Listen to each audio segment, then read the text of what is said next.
gaps that I've got here, you take, well, if you're old enough, over 55, you know what these things are. They come in the mail about every month once you, on your 55th birthday.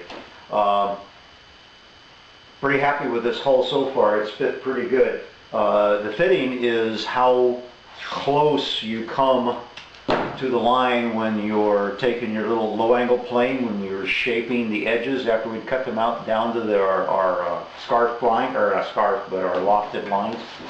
And also you'll come across, on this one I've got a large gap on the other side there too. So this would have been probably one of the station lines was off maybe a 16th.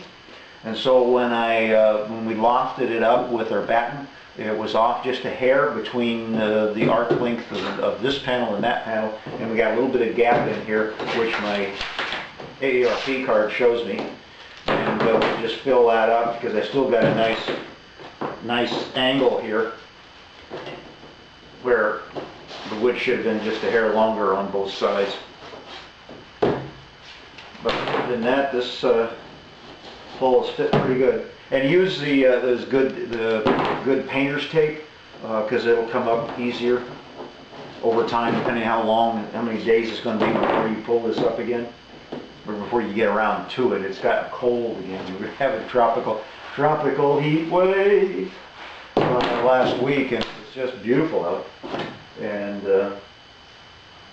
good epoxy curing weather, but it's still warm enough. It's probably in the upper 40s inside the shop here. So I'll be getting that. I've got the holes all wired and tight. The bolts are tight, the wires are tight, the holes are filled.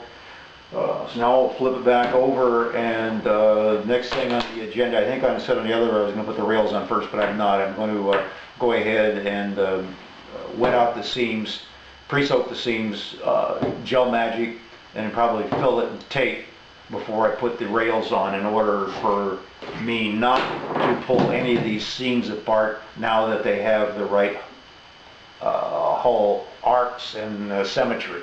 So we'll flip it over, put it in place, but let me flip it over and show you what I've got to do when I do that. The thing that you have to do once you get it back up and centered on your workbench and then leveled and support, but you want to give it some support along the keel line and not along any of the side panels. If you do have to make some sort of rig to hold it on the side panel, spread it out over a couple joints.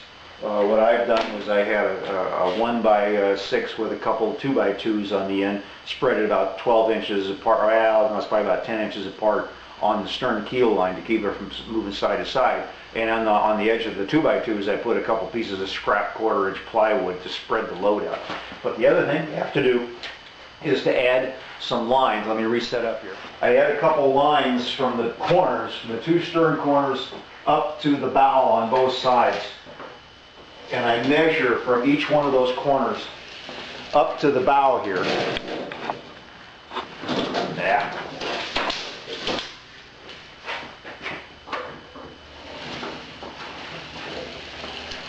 Up to the very end of the bow, and I got 143 1/4 or 3/4. And I'll do the same thing from the other quarter. I've already pre-done this. I've already done this. And 143 3/4. So these two lines here keep the transom, let me get the frame here, from racking like this. So now I know the boat is square from the end to the bow. And the next thing I do is I add some little clamps along the side here. Let me get on a better angle.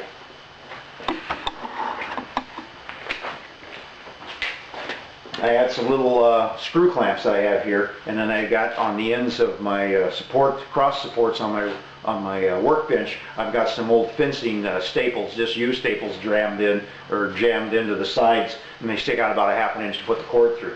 So I have a cord on each side at these temporary spots, and when you clamp them where the rails are going to go, because then you won't leave any marks.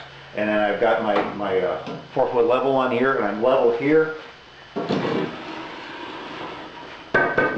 I'm level in here. I've used sandbags underneath to support the middle part. And then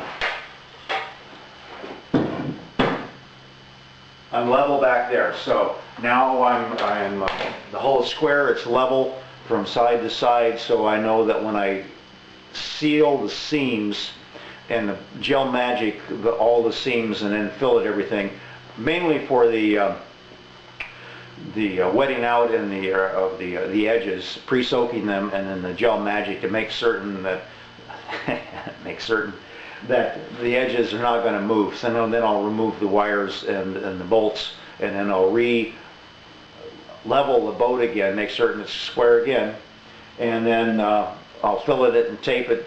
And I usually do that in a tied down position, but the crossboards aren't in place except maybe in the middle, and I use that as a check. I'll keep checking that all the times, because when you're leaning over the boat getting into these seams, you tend to lean on the hull and make it move around. So I'm all set up, ready to go. We'll be epoxying here in a couple days. I probably have enough stuff for probably 2 videos now before we get to the epoxy part, but we're coming along. Once we get into that, and then she rolls along pretty good.